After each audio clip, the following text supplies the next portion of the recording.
Bienvenue sur ma chaîne. Aujourd'hui, c'est le 28 octobre 2022. Ça fait déjà au moins 2 mois que j'apprends le français en utilisant cette technique de parler après la podcast de France Inter, France Culture, les deux. Donc, les deux, c'est les. Je préfère les deux parce que les auditeurs ou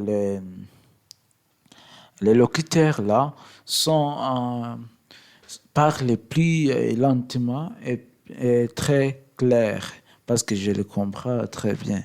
Alors, alors je vais aujourd'hui continuer de parler des grands pays, la prendre d'une tuse, un sixième épisode, peindre la mort noire.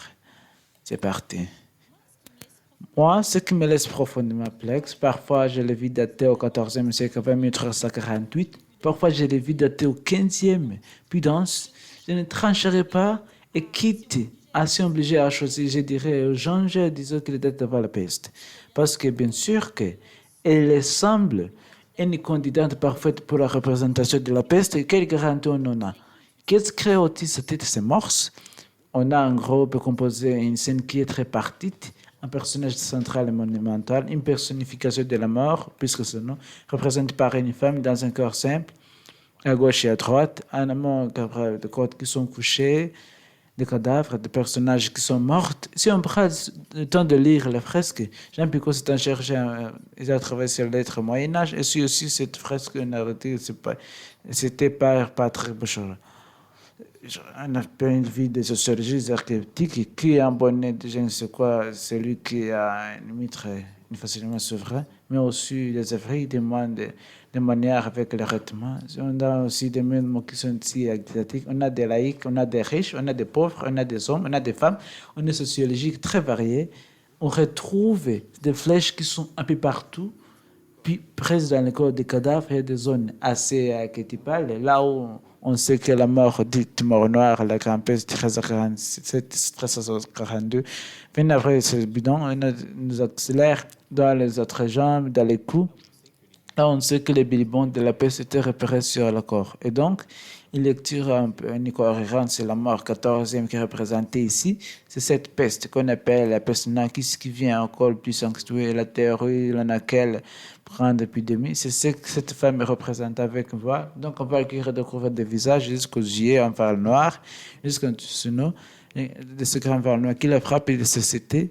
Et frappé de société, cette femme lance ses flèches et tire sur des hommes, sur des femmes, des vieux, des riches et des pauvres. Ce qui vient vraiment incarner cette archétype, ce stéréotype de grande épidémie qui frappe à tout vrai.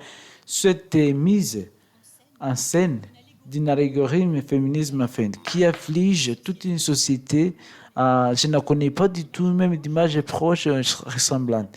Donc, il y a une invention qui est efficace, c'est-à-dire que la multiplication tout simplement de l'objet flèche et la répétition systématique de la blessure et la différence très légère de proportion hiérarchique entre le corps et la mode au centre des personnes affigées ici sur le côté font que oui, elle est une candidate idéale pour la représentation d'une épidémie qui afflige. Là où on a un petit doute, c'est qu'on a la chance de voir ce programme culturel en cartouche, pas, qui explique le contexte de la réalisation de ce chantier culturel qui était daté.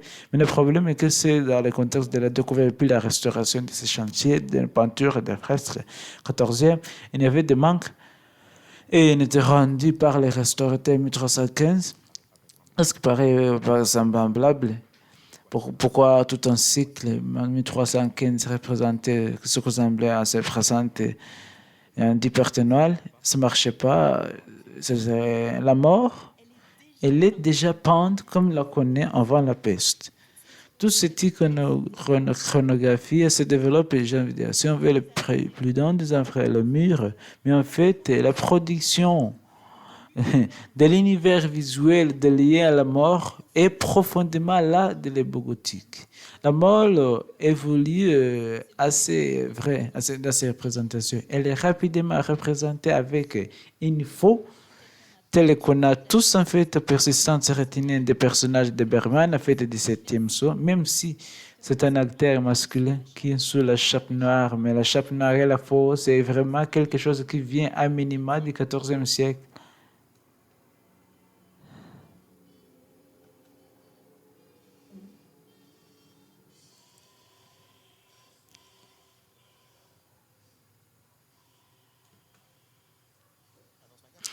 C'est un excellent exemple pour montrer la déconnexion, la discordance des temps, parce que la question du macabre et la question d'évolution de la représentation de la mort est une question qui se pose, disons, pour la première fois à la toute fin du XIIe, durant le troisième siècle. Lui, c'est un médiéviste cette année, il donne un cours sur Pétrarque à Rocher. Elle a travaillé aussi sur la question de la paix avec Patrick Rocheron. C'est pour ça qu'on était allé voir un transcrit de l'ADN très progressive qui n'est pas du tout évidente au milieu du XIVe siècle. Et finalement, ce thème, la danse macabre, c'est-à-dire ce thème de mort, une personne qui peut saisir la froide, les riches et les pauvres, les riches, les vieux et les enfants, est un grand thème du XVe siècle. Alors évidemment, la danse macabre du XIVe siècle a à voir avec le fait que les sociétés européennes sont devenues des sociétés de paix. Parce que la peste, c'est un événement qui dure. C'est un événement qui, en vue de la peste,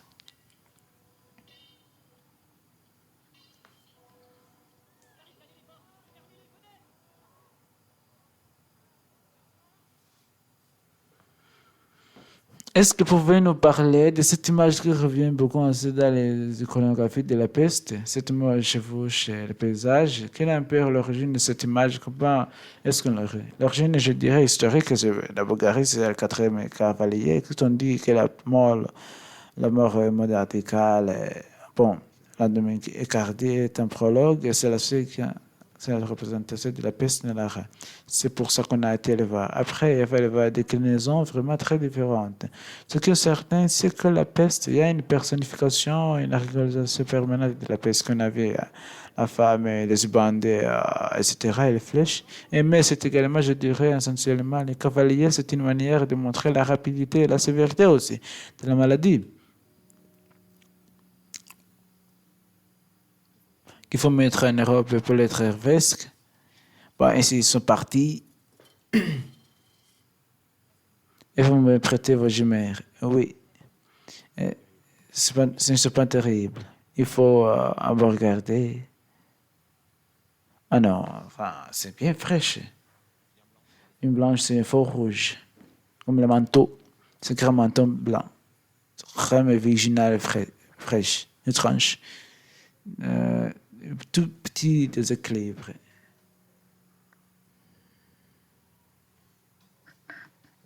Les flèches, c'est une thématique récurrente qui date de l'Antiquité, des flèches d'abord euh, pour punir les individus, les forces. Donc, effectivement, les flèches, ça ne représente pas la peste, mais la dynamique, si vous voulez, qui tue tout le monde, et la sévérité aussi de la maladie, de la propagation. Et donc, cette thématique de flèches, ça retrouve tout au long de l'iconographie. Je pense par exemple la représentation du 9e, du 20e, mais également surtout au sang, je dirais, Timothée de la peste à Sébastien. Et donc, c'était les légende de Sébastien qui était racontée dans la légende dorée des Lévragines au troisième. En fait, ça, Sébastien va représenter le sang par excellence de pratique de la peste. On peut dire qu'il est représenté comme il est censé avoir été transversé par les flèches des archers du 15e, 3e siècle, mais en fait, il en a échappé, donc par une sorte d'évolution qu'on connaît bien, du registre de symétrie inversée, d'analogie inversée, effectivement, puisqu'il a échappé des flèches, il devient protecteur. Il recueille toutes les flèches et donc il sauve la population. Parce que Sébastien que fera probablement les historiens de géographie des sangs montrent que cette partie est séparée de là qu'on va évoquer régulièrement ça se passait. Sont plantés dans les corps font comme si les tacos et chez des fraîches quoi. On voit que bien c'est la mort, c'est la peste qu'une soit peintureux, généreux, sang. Et cette femme, pour autant, bien qu'elle les aime même, elle a des fraîches. Elle est là, elle marche au milieu d'ailleurs, dès qu'on s'ouvre devant l'heure, de manière une annonciatrice qui a ouais, que le messager j'arrive, c'est moi qui me suis très près. C'est tel qui a marqué des esprits. Mais il y a quand même un manuscrit qui a su mettre une image des ravages que je provoque, la peur, la haine, la folie religieuse et la mort en masse. Dans un manuscrit que ce que la peste, ce moment-là, qu'il se vit en Europe, manuscrit 1377 de la Bibliothèque royale de Bruxelles qui contient les antiquités de Flandre de Julie Musy envoie une foule de personnages en action avec au moins une dizaine de cercueils dans les mains. Une foule d'hommes qui ont les bras levés, qui portent donc à dos d'hommes, une foule de cataphares, tout ensemble, la masse du massacre qu'opère la peste dans les sociétés européennes du milieu du XIVe. Au tout premier plan, on voit un homme debout avec sa paire dans la main et littéralement en train de creuser la force. Et enfin, sur la droite de l'image, on a deux hommes en train de baisser un cercueil et de lui déposer en terre avant qu'il ne soit recouvert d'un personnage pratiquement une dimension narrative, cinématographie, qui comment en fait il est singulier, une concentration de ce manuscrit. Ailleurs qu'on aurait aimé se voir développer, la dynamique autour des événements de choses. Ce sous-représenté iconographiquement, voilà.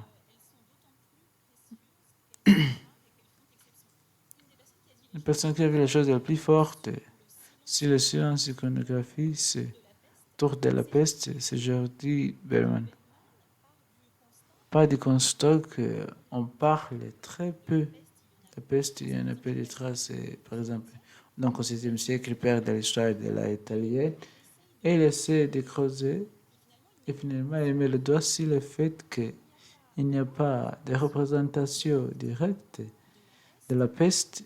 L'une de pistes de Didier Berman, c'est que peut-être l'appétence pour les images ne s'est pas traduite dans un besoin de voir, comme dans un effet miroir, représenter toute l'adulte de ce que la peste a été, c'est-à-dire pour chacun concrètement, la perte au minimum de moitié de ses proches, de sa famille, de ses connaissances. Il y a plutôt redirection des sujets, de prédilection pour comment mener sa vie spirituelle. Là, j'ai tué des inconnus de famille, j'en ai épargné d'autres. J'ai tué des moines, j'ai tué un règne de poètes, de médecins, de théologiens, des archevêques, des ducs, des princesses, des cardinaux, des chevaliers, des paysans, jeunes filles, des enfants, bien sûr. J'ai tué aussi des peintres. La peste est le produit de la nationalité ancienne qui meurt en 1348. Pourtant, avant de disparaître, c'est toute la peste en 1347. Tôt est mort en 1347. Enfin, la peste est achevée. Une sorte de peinture. Après cette régénération, d'autres artistes vont explorer les nouvelles pratiques spirituelles. Principalement en Italie. La thèse défendait, par exemple, le rapport à la divinité a renoué à un moment donné une représentation de l'humanité comme hérétique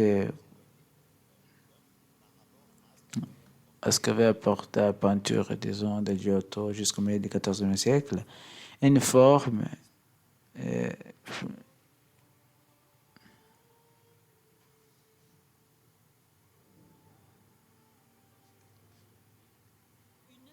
une œuvre sur laquelle Maïs s'attarde, c'est la polyptyque ou pentaptyque sur le cinquième panneau dans le Cagna, qui date de 1367, qui devait être conçu dans l'église Sainte-Marie Nouvelle en Florence. Donc, dans cette polyptyque, on a une image centrale avec un Christ trônant assis sur donc complètement hors d'un espace réel, elle est entourée de chérubins, etc.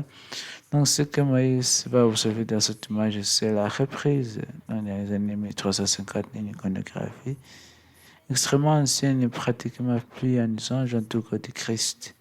Le fait de placer ce Christ adulte assis, c'est la récupération de l'iconographie, c'est-à-dire le jugement dernier, et c'est pas du tout ça que la pensée italienne et la pensée des politiques avaient développé à ce fait que ce, entre 13 mètres, c'est un développement de l'humanité, du Christ et des épisodes de sa vie. Puis en proximité avec les spectateurs, s'il y a un retour justement à l'iconographie très distante, c'est un Christ qui va faire peur.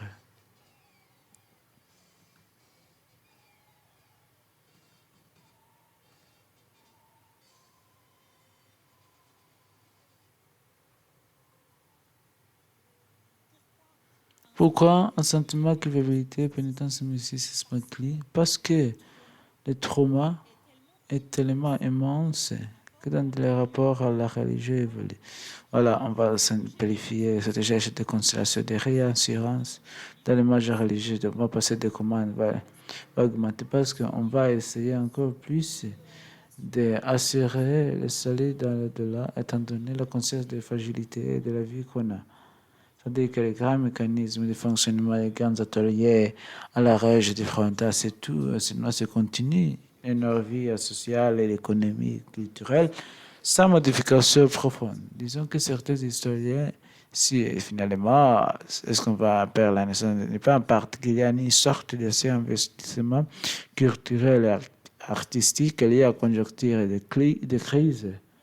Il y a le fait que tout simplement, certaines personnes se retrouvent avec une masse d'argent stratosphérique entre les mains et donc sont en position de commander, faire réaliser tout un ensemble d'œuvres qui vont porter un culte nouveau du souvenir pour affirmer en fait les soins de la construction de leur identité, de la mémoire, de la lignée.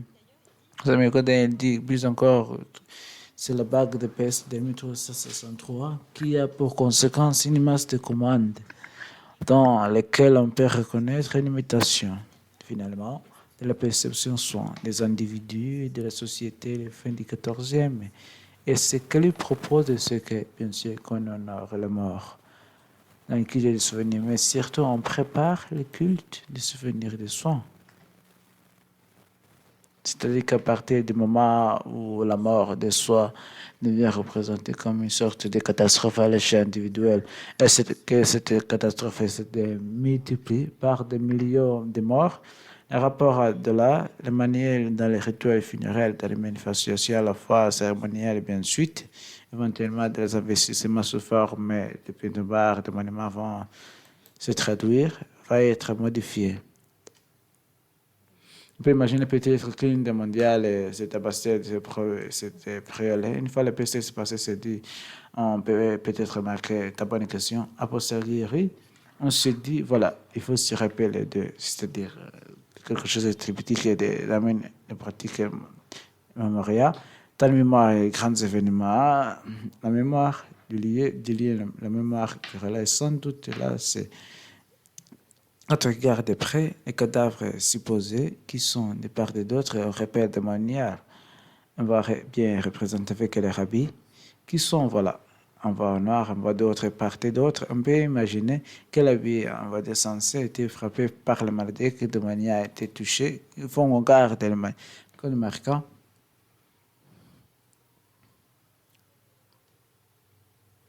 La peste, c'est la mort. C'est-à-dire, il y a une conscience de la peste, de mortalité radicale, c'était extrême. Donc, oui, la peste, c'est la mort. C'est pas hasard, c'est une période de crise, de peur.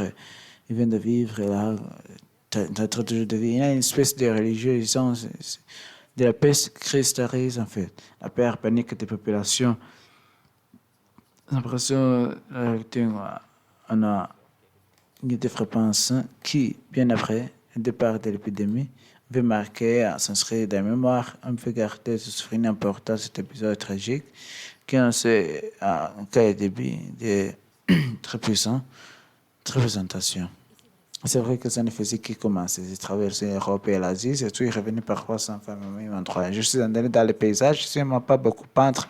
Il semble bien que je voulais verser la littérature du Moyen-Âge. Merci à Etienne Henay, Dominique Chevet-Cardi, Jean Picot et Julia Pouma. Tir Charles Schmidt, Eiken Somararet, prise de son Yves Léos, Christophe Papon et Gilles Gallon. Mixage Eric Possé. La Grand-Peste, Apprenti Intuse, Pantalon Noir. Penny Cavron, Anne Perez. Vous pouvez écouter aussi cet épisode si vous rentrez chez France Culture ou si vous rentrez dans ma description ci-dessous. Alors, à bientôt. Je vous aime. J'espère que vous apprécierez cet épisode. Alors, ciao. À bientôt.